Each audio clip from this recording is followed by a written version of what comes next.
So if you're in the P&C industry, honestly, any type of insurance right now, you're struggling. It's a hard market and it's getting harder. It's going to get harder.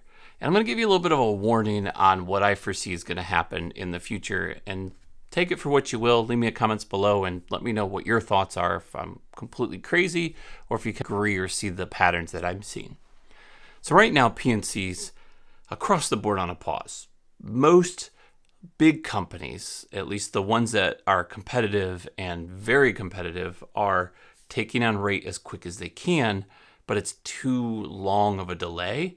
So some companies, and actually in our state, one of the companies just filed, even in Michigan, you wouldn't have thought anyone was not profitable, but they are. There are a lot of companies not being profitable here, and they're forced to pause their business for 12 months or more. So I actually just saw one on our website that recently has filed for a rate pause for 12 months starting September. So the P&C industry is struggling. What's going to happen is a lot of the people are going to have to start selling either really clean business, because the ones that don't are going to get these 30, 50, 70% down payments on their first payment. That forces the people that can't afford it to not join their company. So if you have 2 tickets, 2 accidents, anything more than that, I think you're going to have an issue. If you're not doing renters or home or any type of secondary policy with it, that's what some of these other companies are deeming as not the business they want. The biggest thing for people on this channel that you're going to see if you're newer is it's not really a great time to join the industry. It is and it isn't. If you're joining the industry and you're looking at its competitiveness and you can afford to fight through this, you are going to come out just guns a-blazing. You're going to be in a really good position to where you understand, you've learned, you've gone through that tough time. Those that are tough have grinded through and they've come out 100 times better than those that join when it's simple. Right? Look at the real estate market. Same scenario. The part where it's almost hard or difficult is you can't get appointments. If you're new and you're joining a company, getting appointed with Progressive even, and that was like everybody's appointed, right? They're even stopping and pausing the type of people that they allow write business for that. Try getting it with a Safeco or a Nationwide or a Citizens or one of those companies that want that middle or mid to high tier. Not high, because most of them, at least in my state, most of them don't want the high tier. There's a shy away market when you go past $1 million home. Weird, but there's different fits for that. The one thing that people are going to need to do and pivot to is commercial is going to become king. It always really has been king, because think of it this way. Let's just use truck drivers. Those are easy to understand. If you have a truck driver and he's paying for insurance policy, I think the national average cost for a truck driver is like $16,000, 12 to 16K. It's a lot, right? But they get paid 100. So at the end of the day, they're making 50 or 60 after they rent their truck, they pay their expenses, all the gas and all that stuff. So they're making decent money and they're doing something that a lot of them love doing that. But if they get one ticket, oh my gosh, it goes up $3-4 grand. If they get one accident, it goes up another couple grand. And so that $16,000 policy quickly goes to $25,000. And it's because the risk there is good, but there's a heavy penalty for not doing the pieces that these companies want. And that's just built that way. That's just the way commercial and business is. That means if you have a claim or an accident, you're not going to put it through. They're never going to have that negative loss on their business. If it's a $4,000 claim, guess what, mother trucker? Pull it out of your pocket and pay it yourself, because you're going to pay $5,000 more for 3-4 years versus just paying $4,000 now. Like, if this is a long-term play for you, you're either going to just leave the industry or you're just going to keep going and just pay it out of pocket.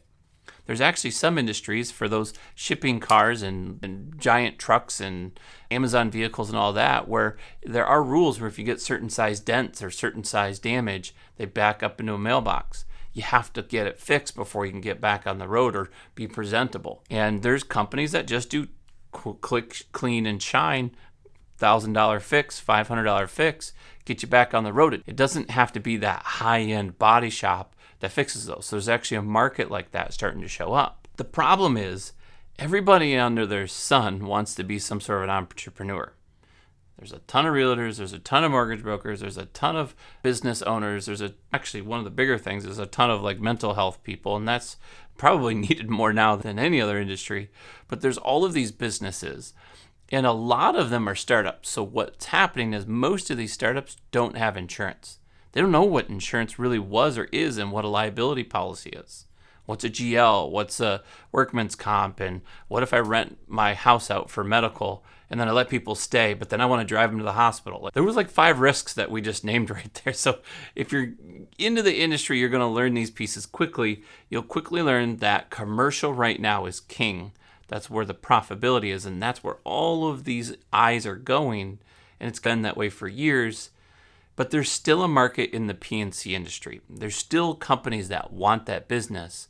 And there's no other option. For those people that want to have those policies, they're going to pay money. They're going to have to pay that. It's not because they're being gouged. It's honestly, these companies are still losing money. But they know if they can get you in the door, you're shopping around. They know it's $5,000 here, $4,000 there, $8,000 at this company. But if I can go with Mark, it's only $3,825. To me, that sounds ridiculous.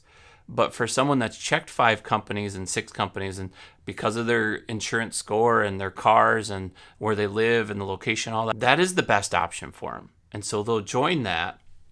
3 years later, they may decide to shop around, but they'll still think that's already $1,500, $2,000 less than everybody else when we shopped last time. What's the point? Let's not keep shopping.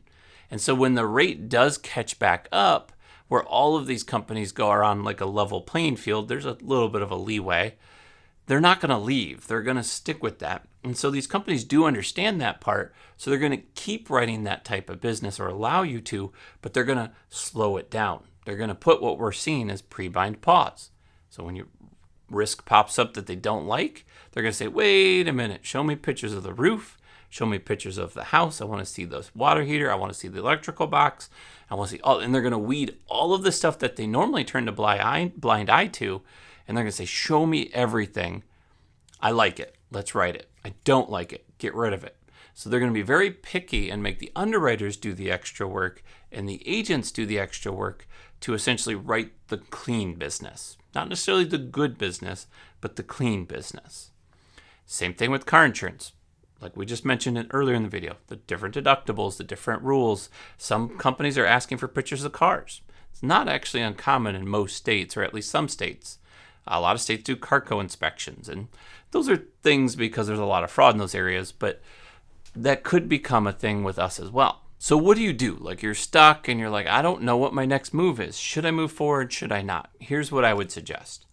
If you can financially and successfully start the business and you have enough money and can survive for probably 12 to 24 months, there's a lot of stuff that you have to do to get in this business. And on this channel, there's a ton of advice, how to get appointments, different equipment, $600 computer setups, maybe just a laptop, like different things you can use for the industry, CRMs and AMS systems and what you can look at.